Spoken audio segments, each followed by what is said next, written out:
Hello everyone, I am Leena Jain. Today in this video, I am going to talk about neurology, an overview of the nervous system. Before we begin with the organization of the nervous system, we will look into the properties of the cells that make up the nervous system, and that is the nervous tissue. So let's get started. The branch of medical science that deals with the normal functioning and disorder of nervous system is called neurology. I repeat, the branch of medical science that deals with the normal functioning and disorder of nervous system is called neurology. The nervous tissue in general is basically made up of two types of cells. One called neurons and the other called neuroglia.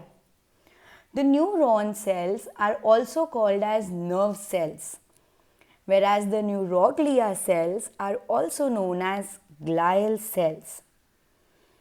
The neurons basically are the cells that respond to a stimulus and convert the stimulus into an action potential. Whereas the glial or the neuroglia cells are the cells that support the activity of neurons, and they usually make up half the volume of the central nervous system. Neurons possesses electrical excitability, the ability to respond to a stimulus and convert it into an action potential. It is the neurons and the neuroglial cell that actually makes up the entire nervous system.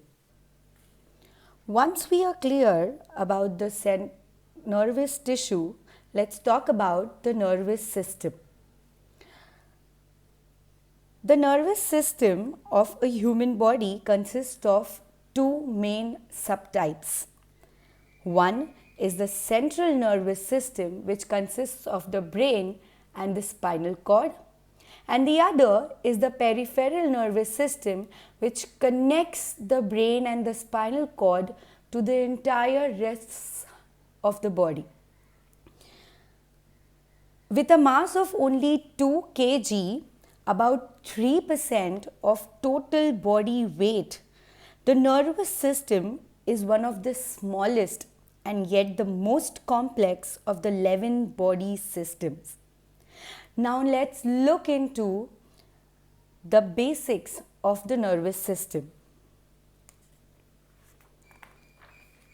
The nervous system is divided into two parts, the central nervous system and the peripheral nervous system.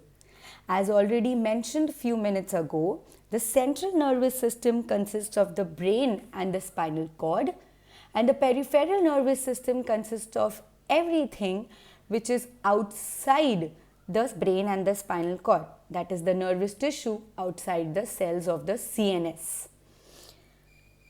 Talking about the central nervous system, it is a place where basically all information and signals comes to, and where all the information and signals comes out from. So therefore, this is where all the informations can be stored. CNS, after CNS, in the later video, we are going to talk about the detail of central nervous system. Let's look on to the overview of the peripheral nervous system.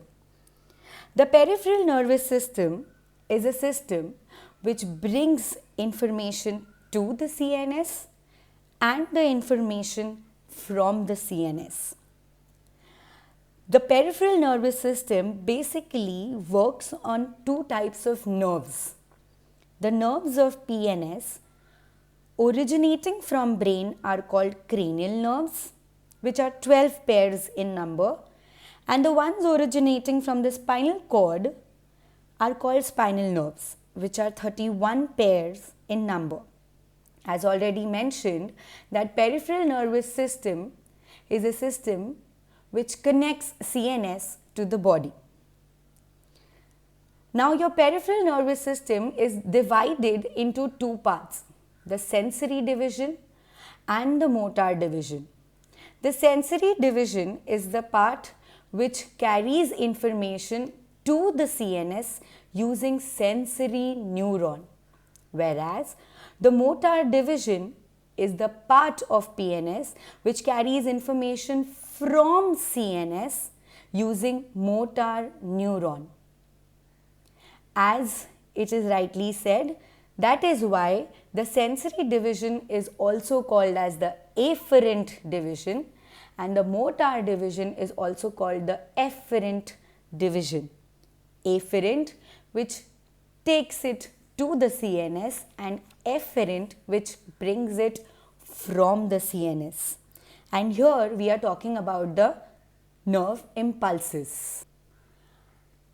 As far as PNS is concerned, it was divided into sensory and motor neuron, but the main division of PNS is into two parts. One is called as SNS, the somatic nervous system, and the other is called as ANS, the autonomic nervous system.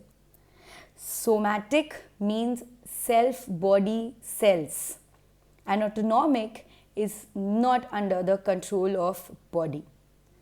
In that manner, the somatic nervous system undergoes or follows a voluntary action, whereas the ANS follows an involuntary action. As we say, voluntary is under the control of our will, what we want we can do, and involuntary is not under the control of our will.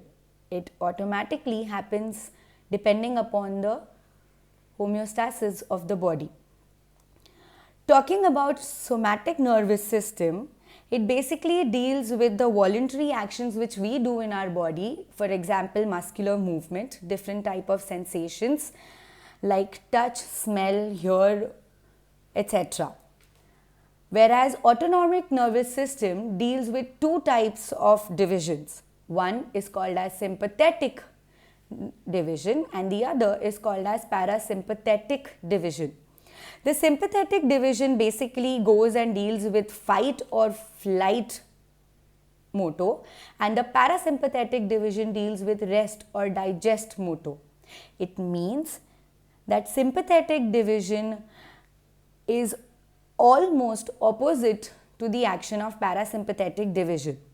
For example, sympathetic or nervous system increases your heart rate, whereas parasympathetic nervous system decreases your heart rate. Of course, these are all controlled by hormones and nervous tissue. With this, we can cover up the entire nervous system, divided into two parts, CNS and PNS. We are left with a very small part called ENS, the enteric nervous system. Now this system is completely involuntary in action and it monitors the chemical changes within the gastrointestinal tract as well as the stretching of its wall. As it is involuntary in action, you cannot control your digestive tract and digestive tract secretions, contractions or excretions along with the hormonal secretions. All this is being taken care by the enteric nervous system. With this, we come to an end of today's video where I just gave an overview about the topic neurology. In the following videos, we will be discussing more and in detail about each and every topic what we discussed today just as an overview. Signing off. Thank you.